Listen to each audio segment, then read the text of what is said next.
sewaktu di Wajo, beliau hubungi Lama Dusila waktu itu ya tidak diterima. Ada yang mengatakan bahwa Wangeri Lampulungang adalah tokoh Sayyid Jamaluddin Al-Husaini.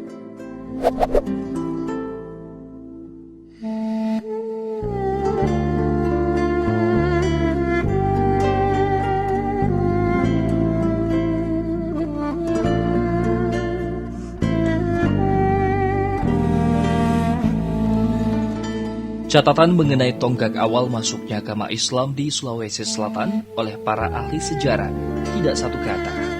Kebanyakan merujuk pada kedatangan 3 ulama dari Minangkabau tahun 1603, yaitu Datuk Ribandang, Datuk Ritiro, dan Datuk Patimah, yang berhasil mengislamkan Raja Goa dan Talo tahun 1605. Yang dibawa oleh 3 datuk dari Minangkabau, ya, 3 pendakwah Islam dari Minangkabau, yang dikenal dengan Datuk Ribandang, atau biasa juga dipanggil dengan Hatib Tunggal, Abdul Makmur. Kemudian ada juga Datuk Patimang, yang makamnya sekarang di Palopo.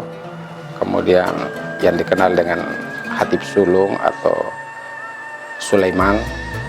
Kemudian ada lagi Hatib Bungsu namanya Abdul Jawad, yang dikenal dengan Datuk Tiro, makamnya di Bulukumba di Tiro di sana.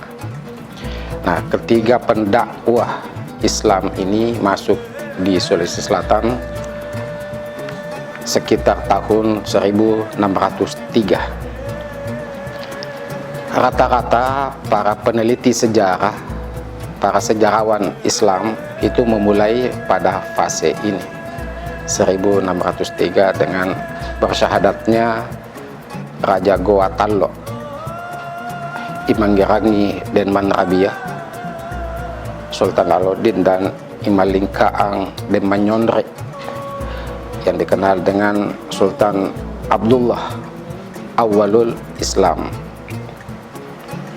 Itu beliau mengumumkan agama resmi kerajaan pada hari Jumat 9 November 1605. Disitulah awal momentum masuknya Islam di Sulawesi Selatan. Versi ini berpegang pada momentum diterimanya Islam sebagai agama kerajaan. Namun versi lain yang menyebutkan sesungguhnya Islam sudah masuk Sulawesi Selatan hampir 300 tahun sebelum Raja Goa Tallo memeluk Islam. Pembawa Islam paling pertama ke tanah Sulawesi yang dapat ditelusuri jejaknya tak lain adalah Syekh Jamaluddin Akbar Al-Husaini. Ulama asal Hadramaut, Yaman ini menyebarkan Islam tidak melalui pintu kerajaan, melainkan langsung ke tengah-tengah masyarakat. Sewaktu di Wajo, beliau hubungi Lama Dusila waktu itu ya tidak diterima, ya, si kerajaan waktu itu belum dikenal, jangan dia hanya datang saja. Jadi dia hanya menyebarkan Islam ya di sekitar di mana dia berada. Jadi bisa saja sebenarnya dari tahun 1300 itu Islam sudah datang, tapi bukan mengislamkan lewat kerajaan, tetapi lebih kepada akar rumput, jadi ke masyarakat. Saya kira itu tidak menutup kemungkinan bahwa sebelum misalnya diislamkan raja atau Raja Sultan Goa dan Tallo, itu Islam sudah datang, karena hubungan-hubungan ini sebenarnya sudah ada dari luar, tapi begitu tidak mengakar di kerajaan. Jadi Islam itu tidak diterima secara kelembagaan. Namun bibit-bibit itu sudah ada, karena kita lihat beberapa ulama sebenarnya sudah melakukan hijrah, sudah melakukan hubungan kemana-mana, dan relasi keilmuan ini saya kira sangat memungkinkan untuk dibagi di mana-mana, tetapi tidak dianut secara kelembagaan atau kerajaan, tetapi lebih ke personal.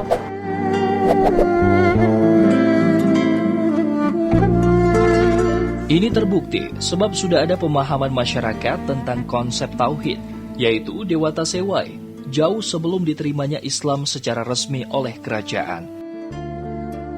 Pemahaman Dewata Sewai kalau di dalam Lontara itu memang dikenal pada saat Arumatoa Lamungkace itu sudah mengenal Dewata Sewai, beberapa konsep Dewata Sewai, sebelumnya juga konsep Dewata Sewai. Kemudian kan untuk konsep Dewata Sewai ini memang diartikan bahwa beberapa memang dewa yang menjaga, tetapi itu adalah dewa itu tetap satu ya, makanya dinamakan Dewata Sewai. Kemudian di dalam Lontara juga dijelaskan bahwa Datuk Mungkace bermimpi bahwa suatu saat engkau tuh boleh tos sujud-sujud, rokok-rokok pada saat setelah beliau meninggal, dan itu terdapat di dalam Lontara. Maka ketika Arumatoala Sangkuru, Datuk Sulaiman datang untuk mengislamkan Wajo, kerajaan Wajo, dan melihat itu bahwa ini adalah pembacaan yang pernah dikemukakan oleh Arumatoa Lamungkace, maka dengan mudahnya Islam sudah diterima.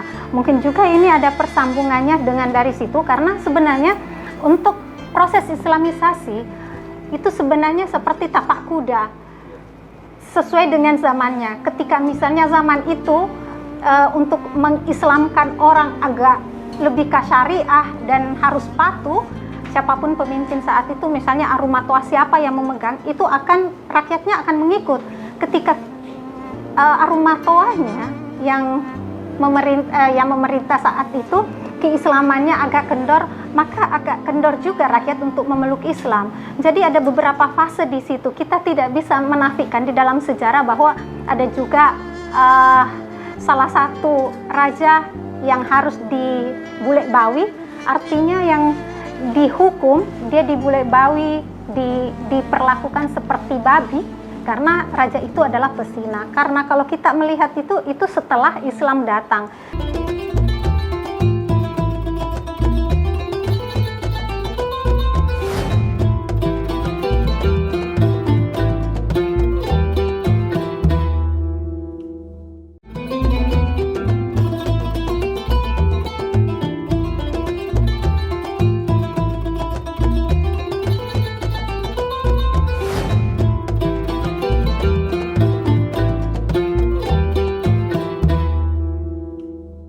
Syekh Jamaluddin Akbar Al-Husaini diperkirakan menjejakkan kakinya di tanah Wajo tahun 1320 Masehi. Adanya bekas-bekas situs sejarah yang didapati oleh para peneliti, yakni pada tahun 1320 telah masuk seorang ulama besar, cucu Rasulullah yang ke-20 dari nasabnya dari Sayyidina Husain, itu di Wajo, di Tosora. Nama beliau As-Sayyid Syekh Jamaluddin Akbar Al-Husaini. Makamnya di Tosora. Dari penelitian artefaknya, penelitian arkeolognya, ya, itu didapati bahwa beliau adalah seorang ulama besar, bahkan ayahandanya sunan-sunan yang ada di Jawa. Nah, itu Sayyid Muhammad Sayyid Jamaluddin Akbar Al-Husaini yang terkenal dengan Syekh Tatosora. Nah, itu yang jadi itu tadi fase pertama. Ada yang mengatakan bahwa Puangeri Lampulungang adalah tokoh Sayyid Jamaluddin Al-Husaini. Itu adalah versi pertama. Kemudian secara oral history itu ditemukan dalam beberapa versi cerita. Misalnya yang pertama, ketika makam Sayyid Jamaluddin Al-Husaini ditemukan, itu dalam bentuk gaib. Ada salah satu turunannya yang dari Jawa bermimpi bahwa ada makam Sayyid Jamaluddin Al-Husaini di Tosora. Akbar Al-Husaini ini di Jawa juga dikenal dengan Syekh Jumadil Kubra. Siapa Syekh Jumadil Kubra ini? Yakni anak, ya, punya anak namanya Maulana Malik Ibrahim. Jadi ayahnya Maulana Malik Ibrahim. Itu tercatat dalam sejarah bahwa Maulana Malik Ibrahim ini punya anak, punya ayah yang namanya Syekh Jamaluddin Akbar Al-Husaini. Nah, hanya saja karena ada faham bahwa Syekh Jumadil Kubra ini banyak makamnya. Ini problem, susah untuk dilogikakan karena sama juga dengan Nabi Musa ya. Ada makamnya di Mesir, ada makamnya di Syria, ada makamnya di Iran, macam-macam itu ya, itu banyak komplain-komplain. Begitu juga ini bahwa Syekh Jumadil Kubra ini di Jawa Tengah ada, di Jawa Timur ada, bahkan di Sulawesi Selatan di Tosora ada. Syekh Maulana Malik Ibrahim, salah seorang wali Songo yang pertama kali menyebarkan agama Islam di tanah Jawa, tak lain adalah anak kandung Syekh Jamaluddin Akbar Al-Husaini. Syekh Maulana Malik Ibrahim dikenal nama Sunan Gresik, memiliki anak bernama Sunan Ampel dan cicit Sunan Kudus. Mereka semua dikenal sebagai wali Songo. Syekh Jamaluddin Akbar Al-Husaini merupakan ayah dan juga kakek dari Sunan-Sunan atau wali Songo. Dalam silsilah genealogi Alawiyin disebutkan nazab Syekh Jamaluddin Akbar Al-Husaini merupakan keturunan ke-20 Rasulullah Muhammad SAW. Nazab lengkapnya, yang pertama Fatimah radhiyallahu anhu, Ali bin Abi Thalib radhiyallahu anhu. Kedua Husain bin Ali. Ketiga Ali Zainal Abidin. Keempat Muhammad Al-Bakir. Kelima Jafar As-Sadiq. Keenam Ali Al-Uraidi. Ketujuh Muhammad An-Nakib bin Ali.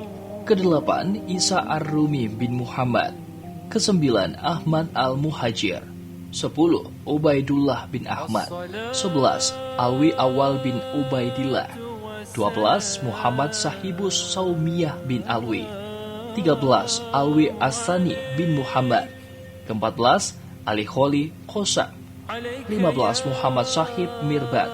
16 Alwi Ami Al-Faqi Tarim Hadramaut.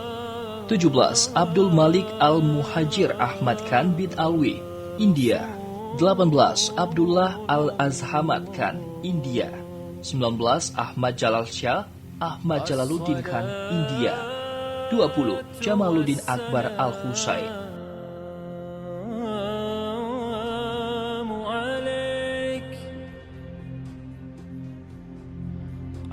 Syekh Jamaluddin Akbar Al-Husaini datang dari Aceh.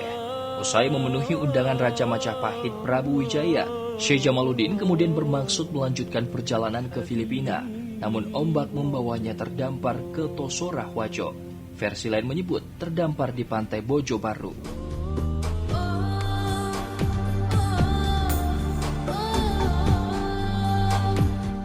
Beliau sebetulnya ingin masuk di Sulawesi Selatan ini bukan karena siapa-siapa. Dia sebetulnya mau ke Filipina. Hanya terhempas gelombang laut sehingga perahunya yang ditumpanginya itu tersandar di Wajo. Itulah, tersandar di Wajo. Nah, Tosora itu bahasa sebetulnya sebelum ada beliau itu namanya Tosore ya, orang yang terhampar di pinggir pantai itu Tosore, itu orang yang terhampas di pinggir pantai. Jadi sebetulnya beliau tujuannya ke Filipina itu. Tetapi ditakdirkan oleh Allah hanya terdampar di Wajo. Tosora pada masa itu sekitar 1300-an Masehi memang telah menjadi pusat kerajaan Wajo. Dan sebenarnya Tosora juga waktu itu adalah menjadi pusat pelabuhan di mana banyak orang-orang Bugis yang merantau itu berangkat dari pelabuhan yang ada di sekitar daerah Tosora.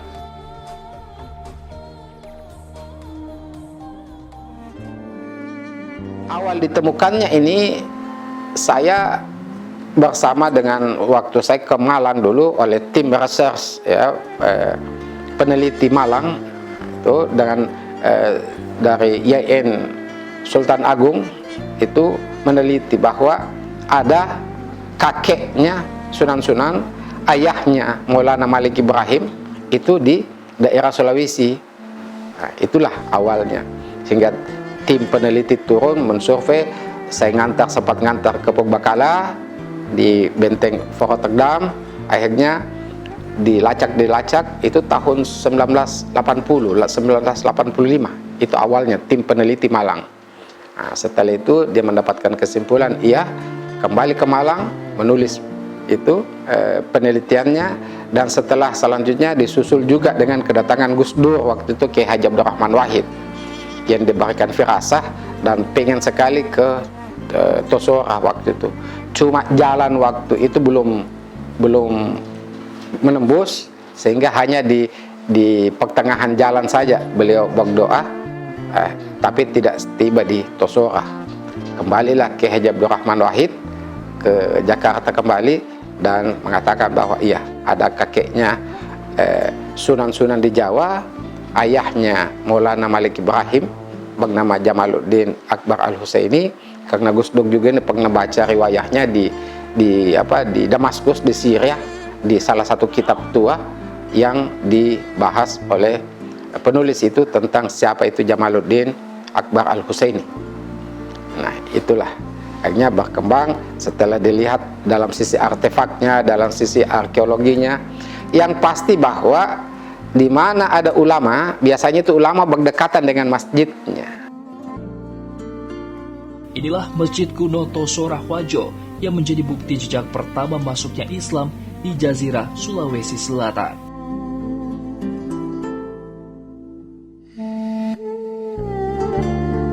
Ukuran masjid 15 x 15 meter dengan arsitektur atap berbentuk kuncup. Dinding masjid ini memiliki tebal 60 cm dengan perekat putih telur.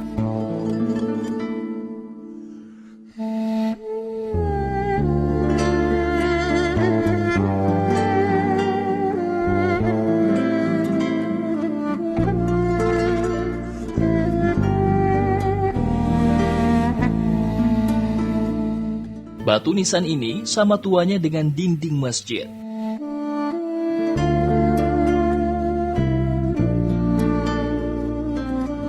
Batu nisan makam Syekh Jamaluddin menyerupai model songkok haji.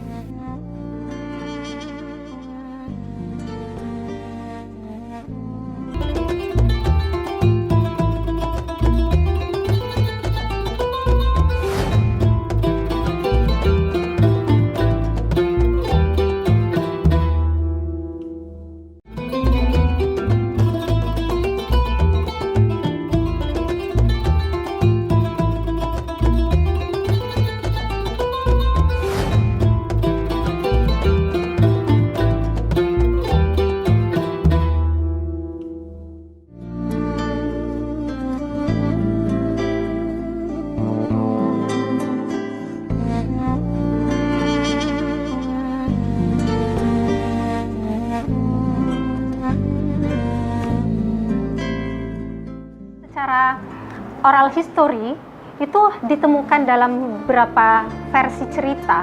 Misalnya yang pertama, ketika makam Said Jamaluddin Al-Husaini ditemukan itu dalam bentuk gaib. Ada salah satu turunannya yang dari Jawa bermimpi bahwa ada makam Said Jamaluddin Al-Husaini di Tosora. Maka beliau datang untuk berkunjung di Tosora sekitar tahun 1080-an. Ketika datang berkunjung itu selama 2 kali datang ke sana, itu makam itu tidak ditemukan. Namun setelah dilakukan ekskavasi oleh BPCB saat itu yang dipimpin oleh Pak Asri, itu ada beberapa makam ditemukan.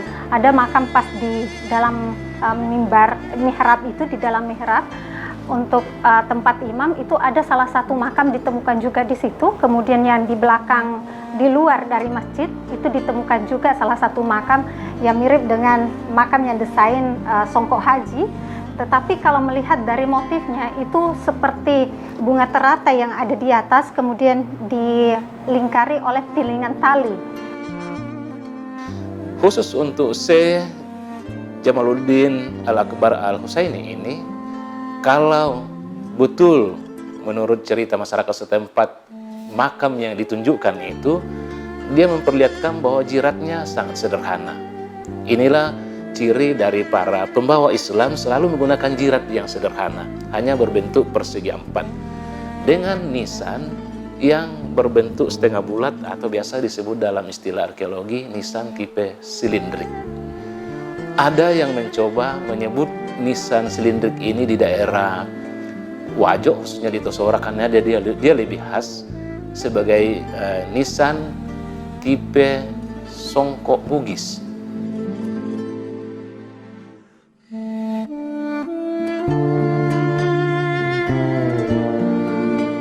Makam itu ditemukan dalam bentuk gaib dan tidak ditemukan pada saat itu juga ketika cucunya turunannya datang dari Jawa. Namun beberapa tahun setelah dilakukan ekskavasi terhadap masjid itu, maka diberitakanlah oleh bapaknya Pak Asri, kepala desa waktu itu, bahwa makam terdapat salah satu nisan yang tidak diketahui, mungkin nisan ini yang dimaksud oleh turunan Said Jamaluddin Al-Husaini. Maka saat itu turunannya datang ke Tosora dan melihat itu, maka pada saat itu sudah mengklaim bahwa ini adalah makam Said Jamaluddin Al-Husaini. Ini adalah informasi yang kami dapat dari hasil wawancara dari beberapa orang. Kemudian dari segi material, ketika kita melihat material nisan Said Jamaluddin Al-Husaini, itu memang seusia dengan Masjid Gunung Tosora.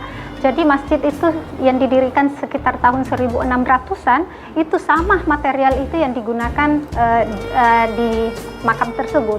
Tetapi kalau saya menginterpretasikan, untuk makam itu adalah tempat napak tilas seorang ulama atau seorang tokoh ataupun waliullah, itu bisa dibenarkan karena makam itu adalah tempat tapak tilas. Beda dengan kuburan itu adalah orang yang dimakamkan di situ. Jadi bisa jadi salah satu napak tilas pernah bermukim di situ adalah Said Jamaluddin Al-Husaini untuk mengajarkan tentang ilmu keislaman.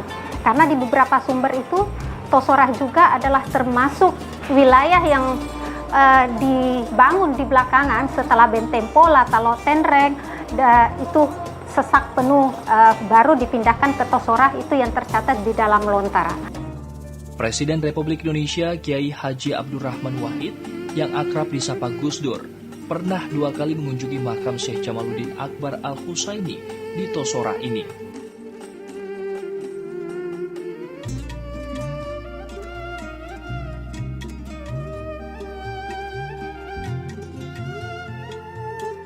Kemudian yang untuk Said Jamaluddin Al-Husaini sudah 2 kali Gus Dur, Bapak Presiden Republik Indonesia, pernah berkunjung ke sana, itu tidak pernah sampai. Awalnya cuma sampai di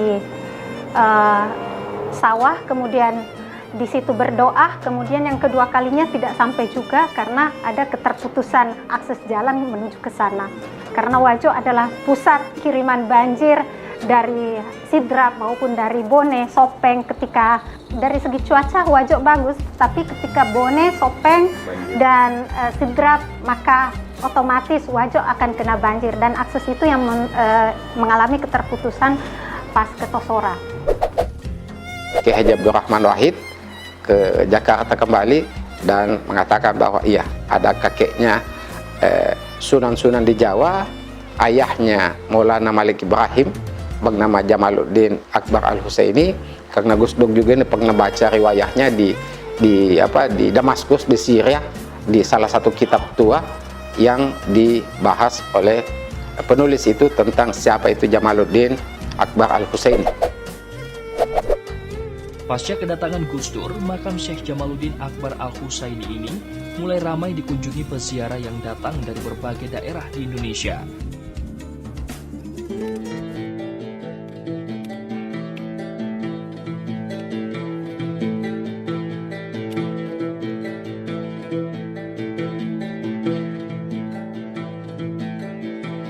Kalau pengunjungnya di sini cukup alhamdulillah.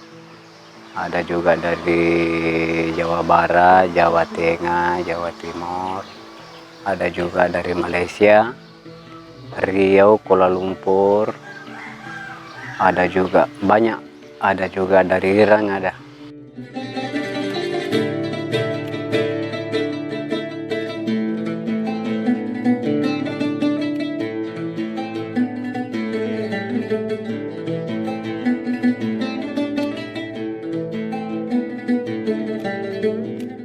Ya, kami datang dari asalnya dari Gorontalo ke Sengkan, Sulawesi Selatan. Salah satu menarik karena beliau ini makamnya pembawa agama Islam pertama di Indonesia Timur, khususnya Sulawesi Selatan ya, di Kabupaten Sengkang. Kompleks masjid dan makam ini sudah dijadikan sebagai situs sejarah yang dilindungi. Sejak dulu itu sudah ditetapkan. Cuma memang bahwa ada perubahan undang-undang kita yang mengatur tentang cagar budaya. Nah, ketika Undang-Undang Nomor 5 Tahun 1992, kawasan Masjid Tosora yang di dalamnya itu ada makam raja, di dalamnya juga ada kuburan Kiai Haji Jamaluddin, nah itu sudah ditetapkan. Nah, jadi berdasarkan Undang-Undang Nomor 5 Tahun 1992 tentang benda cagar budaya, itu sudah pernah ditetapkan oleh Menteri. Adanya jejak Syekh Jamaluddin Akbar Al-Husaini di Tosora, Kecamatan Majauleng, Kabupaten Wajo ini merupakan bukti Islam sudah masuk Sulawesi Selatan sekitar tahun 1320, hampir 300 tahun sebelum Raja Gua Talo memeluk Islam tahun 1605. Inilah periode paling pertama Islam masuk ke tanah Sulawesi. Tokohnya adalah keturunan Rasulullah ke-20, Syekh Jamaluddin Akbar Al-Husaini, yang nyaris dilupakan sejarah.